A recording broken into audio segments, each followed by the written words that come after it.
Shaampiyoonaan Atileetiksii Addunyaa 19ffaan arra Buudaa baasitti eegalam. Dorgommii arra eegaluun halkan sa'aatii 3 fi daqiiqaa 55 irratti fiigichi kiiloomeetirii 10,000 dubartootaan geggeeffamu atileetii Ijigaayyoo Taayee Lata Sanbat Gadaay Gudaayiif Tsaggaayee fi Lamlam Ayiluun atileetota fageenyichaa Itoophiyaa bakka bu'uun morkii jabaa taasisanidha jedhameera.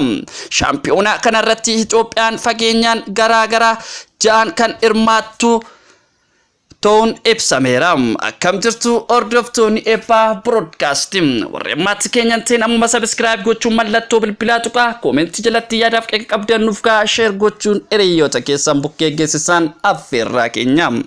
Shaampiyooniin Atileetiksii Addunyaa arra biyya Hangaarii magaalaa Buudaa baasitti eegalam. Dubartoonni morkii jabaan atileetii Lata Sanbat Gadaay Gudaayiif fi Tsaggaayee Sifan Asanii fi atileetiin Keeniyaa riikardii addunyaa meetira 1,500 fi 5,000 cabsite fees gidduutti ta'uu haalaan eegamaa jira. Rotaan ammoo meetiriin 5,000 fi 10,000 riikardii kan qabu atileetii biyya Yuugaandaa Jooshuwaan Salamoon Baaragaa fi Baarihun Aragaawii akkasumas atileetota Keeniyaa biroo gidduutti ta'us qalbii Afrikaanota harkisuu hin hafu. Dorgommiin kun bara darbee Ameerikaa magaalaa Oreegonitti geggeeffame. Achirratti baay'ina meedaaliyaa Itoophiyaa fi Keeniyaa duraan duubaan sadarkaa lammaffaaf arfeffaan xumuraniiru. Afrikaa irraa biyyoonni meedaaliyaa keessa galuun xumuran Itoophiyaa, Keeniyaa dabalatee Naajeeriyaa, Morookoo, Ugaandaa yoo ta'an waliigalaan biyyoota 7 qofaa turani. Hangaarii Buudaa baasitti Itoophiyaan meedaaliyaa argamsiisti jedhamanii kan abdataman eenyu faati. Akkuma seenaa keessatti fakkeenya giddu galeessaa fi dheerinaa beekamu morkii Itoophiyaa fi Keeniyaa gidduu bara kana maal ta'u mala kan jedhu qabannee isiniif dhufneerra. Dorgommii shaampiyoonii atileetiksii addunyaa sanbata eegaluu irratti atileetonni Itoophiyaa meetira 800, 5,500, 3,000 kufachiisaan 5,000 fi 10,000 maaraatooniin dorgomu. Dorgommii Buudaa baasitti kanatti atileetonni 35 ta'an Itoophiyaa bakka bu'uun dorgomu. Itoophiyaa fi Keeniyaa fiigicha meetira 5,000 fi 10,000 maaraatooniidhaan waggoota dheeraaf wal morkataniiru. Keeniyaan gama dubartoota atileetii Eenyuu aduu 7 keessatti riikardii cabsite fees irra ijashee keessatti. Seenaa keessatti fiigichi meetirii 5,500 atileetii jabduu adda taatee jedhamuun leellifamaa jirti. Olompikii 2 fi shaampiyoonii atileetiksii addunyaa 2 irratti kan injifatte fees riikardii fageenya meetira 5,500 fi 5,000 harka ishee jira.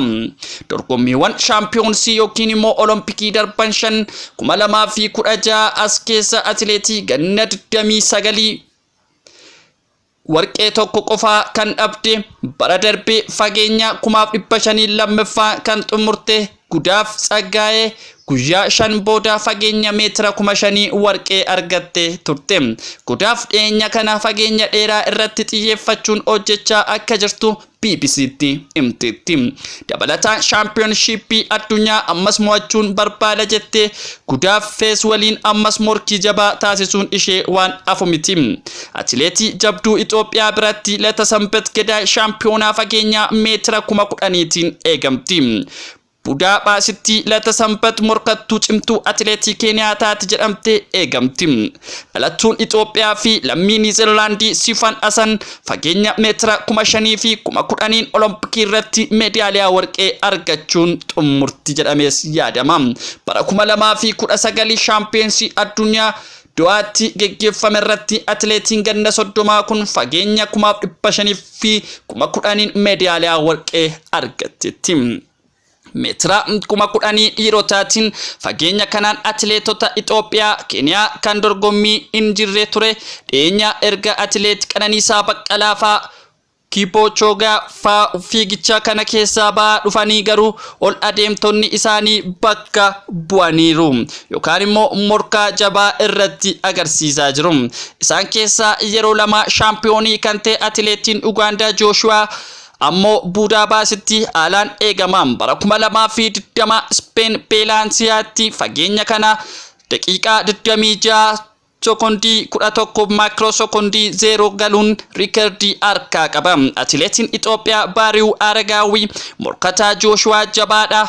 Baariihuun dargaggeessa ganna 22 yoo ta'u fageenya meetira 5,000 sa'aatii saffisaa seenaa fiigichaa keessatti shaneffaatee galmeessiseera.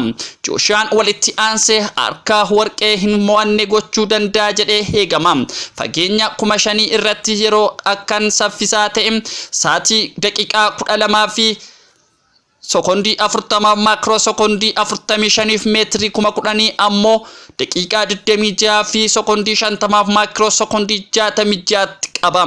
Dabalataan shaampiyoonsii olompikii ammas Salamoon Baaragaa abdii Itoophiyaa fageenya meetira 5,000 fi 10,000 warqee argachuuf qabdu kan dabaludha. Akkuma Tookiyoo godhe sana Baariihuu Aragaawii caaluun carraa xumuraas qaba jedhamee yaadama. Itoophiyaa bakka bu'uun fiigicha gufachiisaa meetira 3,000 kan dorgomu ammoo Lammeechaa Girmaatiim. Lammeechaan bara 2019 fi 2022 fiigicha gufachiisaa sadarkaa lammeeffaan xumuruun yeroo dheeraa booda Itoophiyaaf seenaa haaraa galmeessiseera. Lammeechaan Tookiyoo irratti bara 2021 akkasumas lammeeffaa bahuun xumure. Qabxiin kun Itoophiyaa fi waggoota dheeraa booda qabxii guddaa dorgommichaan galmaa'ee ture. Ji'a waxabajjii keessa Paarisitti fiigicha